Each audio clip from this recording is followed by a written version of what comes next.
my program today, and maybe some of you have heard me say this before, came about by my being highly annoyed and offended, and even maybe a little bit indignant, when a few years ago I received a flower delivery. Fellow came to my home with a delivery, and I oohed and I awed over the flowers, and I said, "Oh, this must just be a wonderful job. I'd love to do this all day, make people happy." And he said, "Oh, I do love it, but just as long as they don't send me to Susquehanna Street or places like that." And why did he say that? I was shocked. And I said, "Really?" As I was canceling out his tip in my head. And I said, "What do you mean by that?" And he said, well, you know what I mean."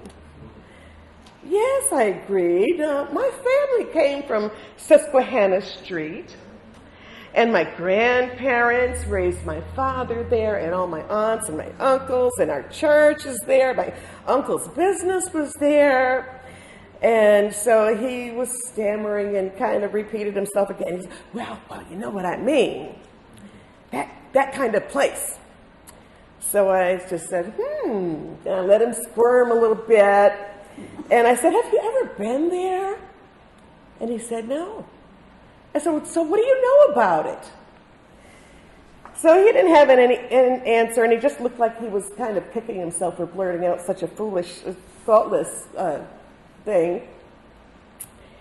And I just decided he had embarrassed himself enough, so I didn't hold him hostage at the door while his flower van was running in the driveway, but I wanted to inform him of why and how there are reasons for everything, everywhere, including the early Susquehanna Street and neighborhood of black businesses and home ownership and Italian and Jewish businesses, all in a thriving, tight-knit community before it was decimated in the name of progress and highway reconstruction.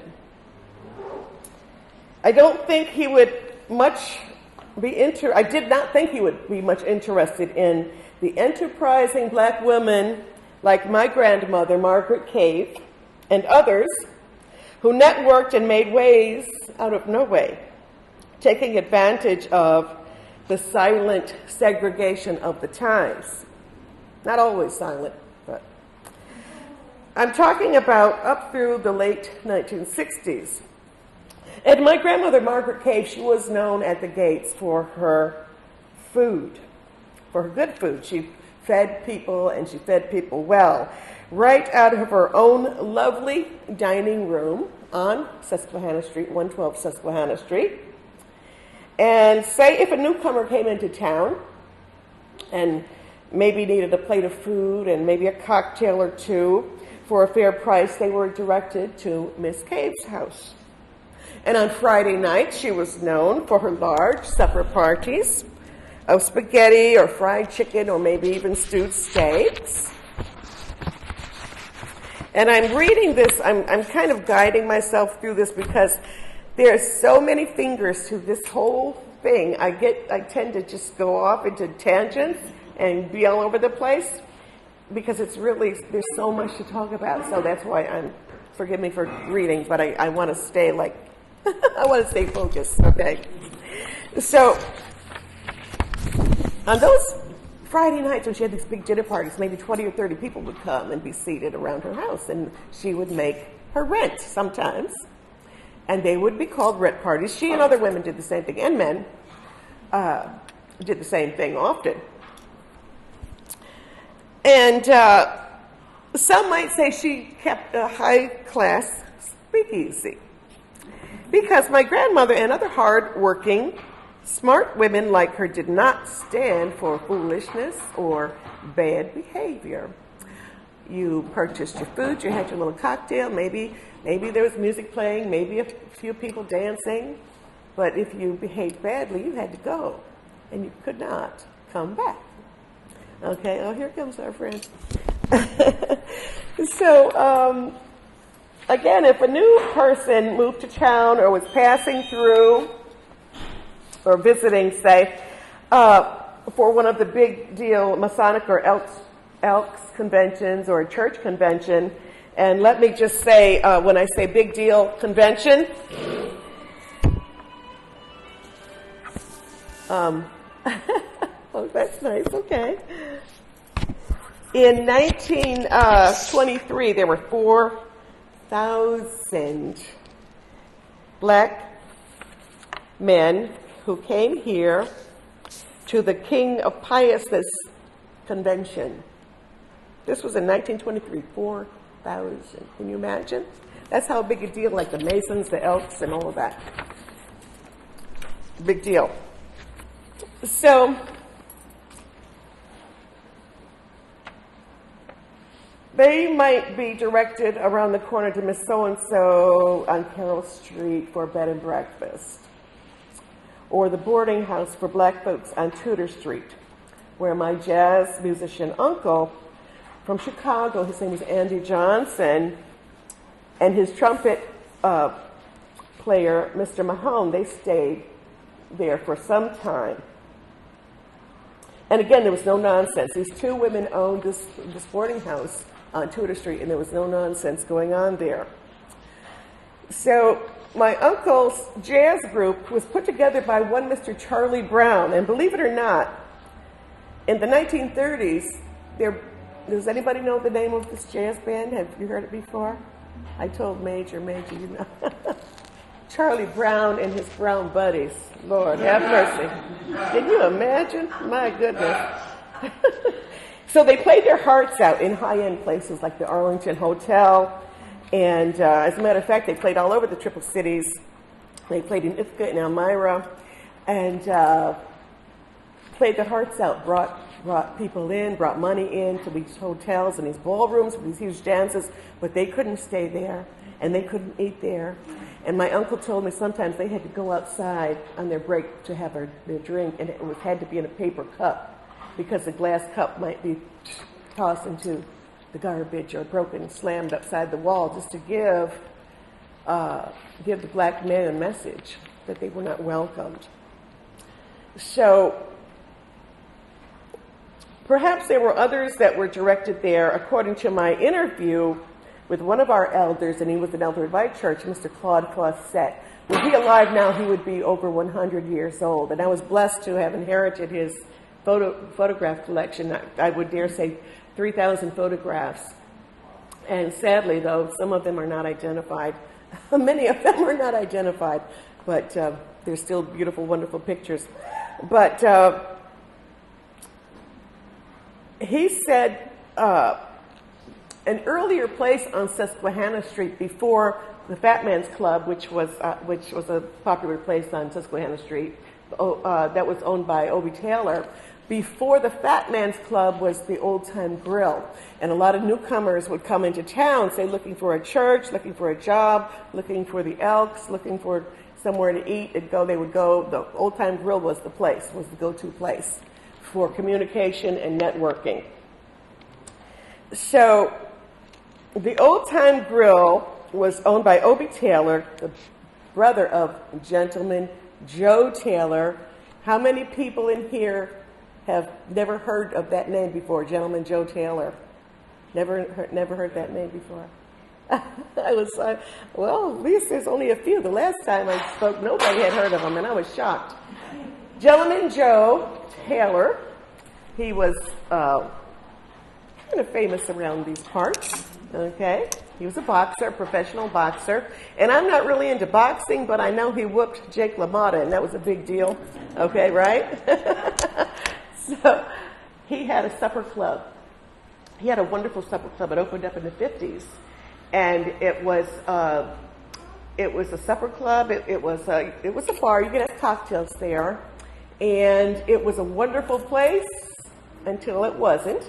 It did finally close down in the 70s, but my father and my uncles grew up with Gentleman Joe Taylor, so my daddy helped him open the place, and my mom waitressed. They had wonderful dinners, They had wonderful entertainment there. B.B. King played there. Some other famous musicians played there because this was a stop in between New York City and Syracuse for big band players and jazz musicians. So lo and behold, does anybody know where Gentleman Joe's Dinner Club was? Right here. You're sitting in the dining room of the once building, not this building, of course, but Gentleman Joe's was right here on this corner. And there is a wonderful picture of Gentleman Joe standing out in front of, right out front here. Okay? So it was a place where everybody would go to, lifelong friendships were made there of all races, black, white, Italian, Jewish folk, everybody. It was a happening place. It was a wonderful place.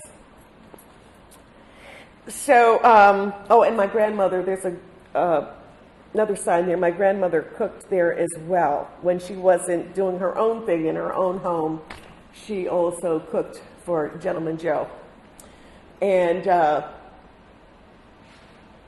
I'll say this before I forget to say it. She also, because of her catering with Mr. Fawcett, the gentleman I just spoke of, the photographer, Mr. Fawcett, she got in good with doctors and lawyers. So she was very blessed because my grandfather died when my grandfather died. My grandfather from Barbados died at a very young age, and my grandmother had 5 children to raise by herself.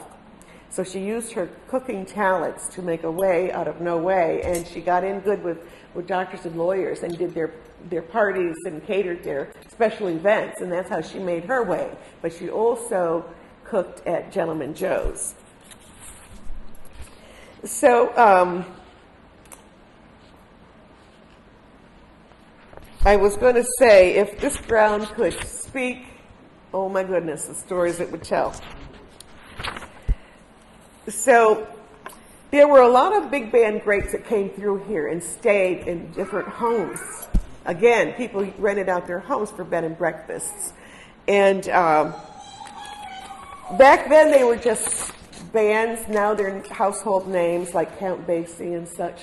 But back then it were just like bands like any other band around town here might be. But they stayed in this neighborhood with different homes. And Mr. Thomas Crawley, he was quite the businessman, and he had a home with his wife. They lived on Carroll Street and had a big home there in Carroll Street. And he was also quite the entrepreneur.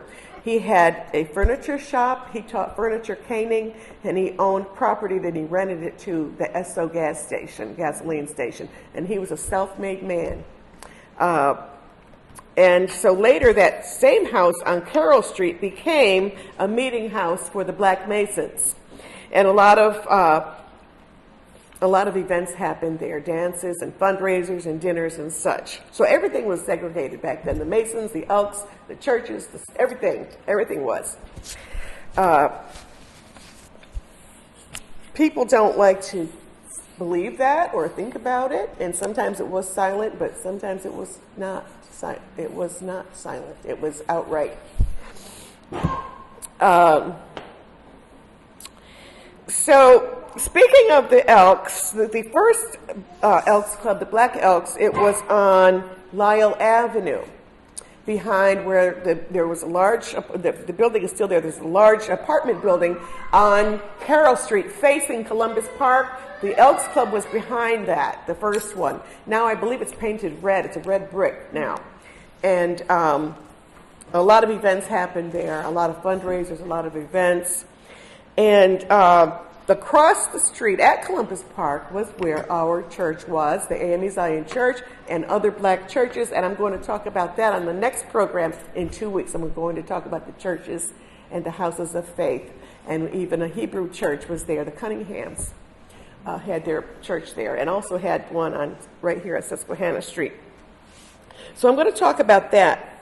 So I'd like to talk about some other small businesses that disappeared from this area when this neighborhood was decimated. I'm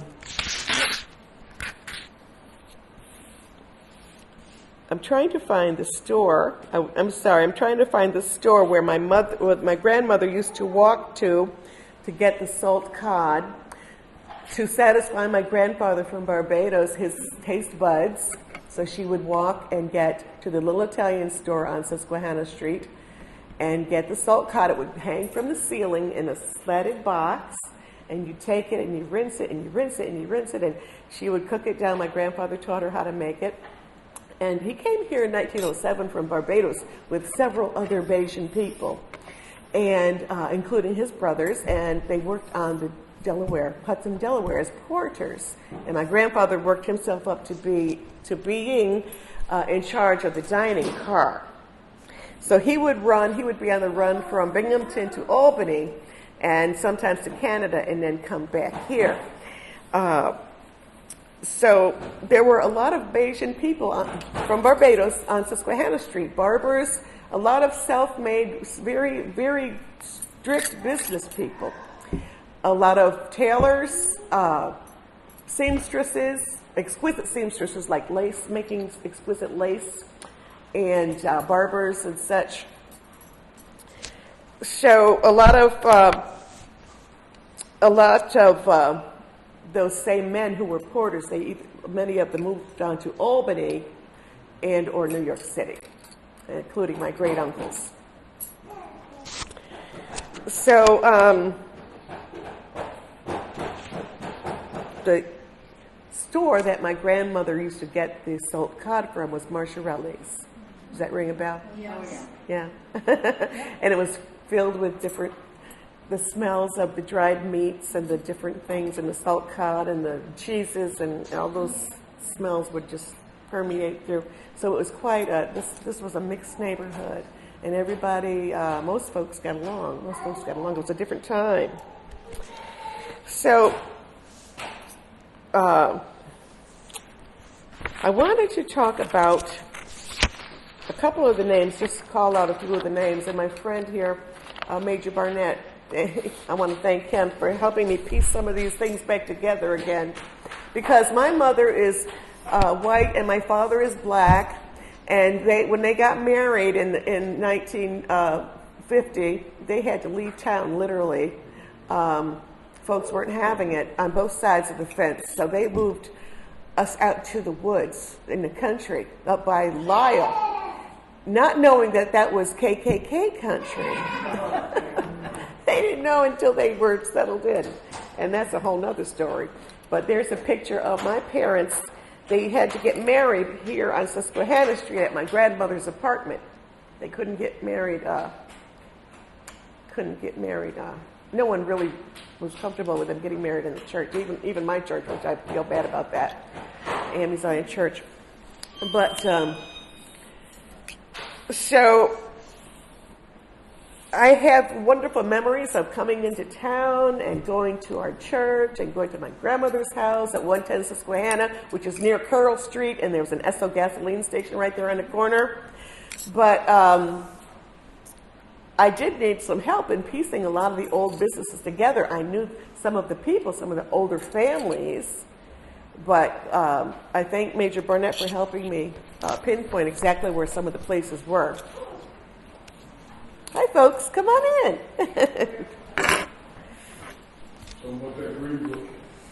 Oh, yes, the Green Book.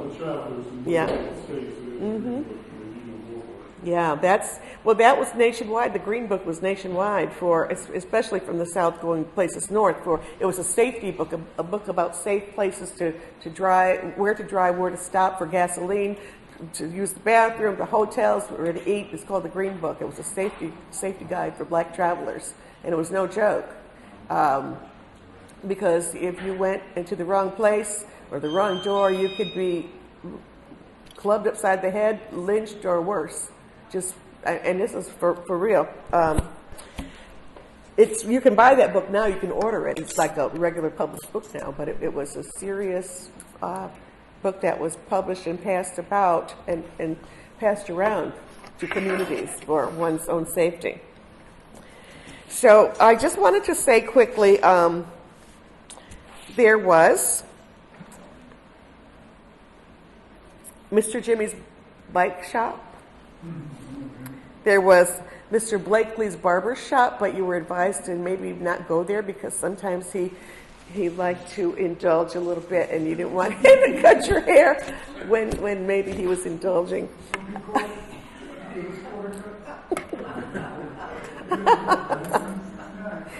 There was Elijah's glass shop. There was Hugh Harley's dry cleaning shop. He was a dry cleaner. And one little story about Mr. Harley, he introduced my father as a young boy. My father would be 90-something now, were he alive. Mr. Harley, as a young boy, introduced my father as a young boy to classical music because in exchange for my father washing and waxing Mr. Harley's car, he would let my father pick up his records and put them on the record player and play music. And that was a big deal. Who had a record player? Mr. Harley had one because he had his own business. So he taught my father to respect records and got him into classical music and jazz music. And my father was a connoisseur of music. And in our house, we could not touch Daddy's records. And if we did, we had to, pick them up like little eggs, and because he learned that from Mr. Harley. So Mr. Harley had a dry cleaning business. The Tarrants had a dry cleaning business. Leo Payne had a trucking business. Mr. Woolfolk had a professional painting business. The other Mr. Woolfolk, George Woolfolk, had a blacktop business, and then his son had another blacktop business. His son Willie, he just passed away the other year.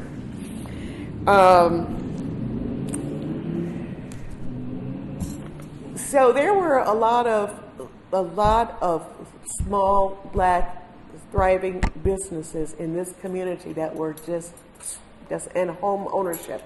A lot of the old families, especially home ownership, and a lot of promises were made that, when we rebuild, you'll be the first one in line to be able to purchase a new house, and that a lot of that did not happen. My grandmother, I remember when this happened, she was moved over to the high-rise there on Exchange Street, where it meets Lyle Avenue.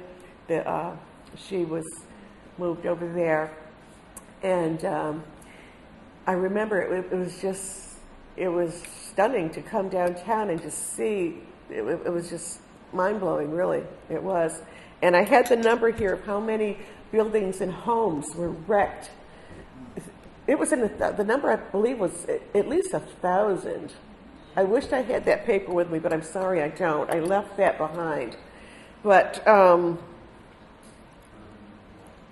some other things of interest. A lot of that generation, I'm speaking of my grandmother's generation, they were just hardworking, sturdy people and made things happen and worked in the church. Everything was church and family and home and making home and community is what I'm trying to say. So Paul Robeson, they brought Paul Robeson here, the singer Paul Robeson. They brought James W. Johnson, the poet and singer, here. Poet and author, rather, here.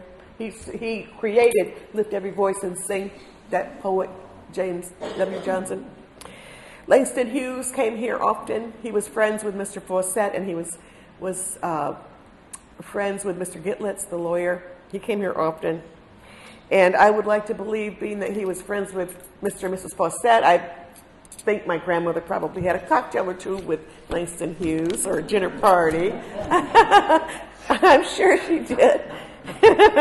Mrs. Fawcett, I'm going to speak about her also in 2 weeks when I talk about the churches and my grandmother, the work they did in our churches and the things they did in the church. But they had their little cocktail parties, and they had their little fundraisers, and they had, this program and that program, a lot of programs involved in politics and voting. They were into everything. The sturdy, working generation. They just made stuff happen. Roland Hayes was here, the singer. Hazel Scott came here, the great singer Hazel Scott. She came here as well. So they made things happen. And back then, those names perhaps weren't as big as they are now. Now they're household names. Back then, they were just like, oh, let's bring so-and-so here. But now, of course, these people are famous and honored. So I kind of just scratched the surface a little bit. I do want to give honor to one Reverend J.C. Roberts. He first opened the Parlor City Industrial School. And I don't know if I have that picture, but it was on the announcement. It was on the announcement about this event, okay?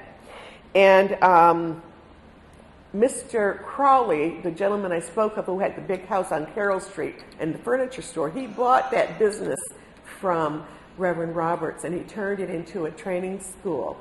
And he taught young black men how to reupholster furniture, caning chairs. That was caning was a big thing back then. And he really had it going on. He had quite a school, and it was like a trade school. And so in 2 weeks, I hope you'll come back and hear about the church, our churches, and maybe a little bit more about the neighborhoods, things that were going on, people and places. And I hope I didn't leave anything out. I'm always afraid of just going off on a tangent. But again, in honor of my grandfather and my grandmother, and my grandfather's name was Sergil Lawson Cave, by the way. He came in 1907 and he died early. He died in 1939. And he died of pneumonia. And I often wonder, how do people coming from the islands or any hot, wonderful, beautiful place, how can they deal with these winters here? Can you imagine? I think about it all the time. And so he died early. And I think my grandmother did a pretty good job of raising her children. So I want to share this poem about my grandmother. This is called Margaret Near to Holiday. Daddy, as a young lad in the chilly gray of early, snug under quilts and sprawling limbs, he heard the faithful whoosh of morning's long stick match of his mother lighting the front room stove. And I can hear her saying, while she simmered milk and cornmeal, while she toasted bread upon a flame, Sergil, Alan, Donnie, get up, go wash your face and hands, and save hot water for the girls. Sergil, Alan, Donnie, let me say it one more time. Go wash your face and hands, save hot water for the girls. And they knew then to hightail it across the cold linoleum floor. Then after Margaret sent her six cleaned and greased and pressed and fed, quiet as a cat, down their stairwell and out the door, thoughtful of Mrs. Cunningham below, she watched them walk and lollygag until they shrank and disappeared from Susquehanna Street. Then Margaret put her dentures back into the little dish. High on the veranda she sat and closed her eyes with the quarter hours lost to turning, toss, and ponder. I see my grandmother putting on her smock and disrobing Bertie her parakeet's cage for company and chatter, while ironing out fine tablecloths and such for Mrs. Dr. Giles, and practicing a proud way to ask for an advance. Thank you.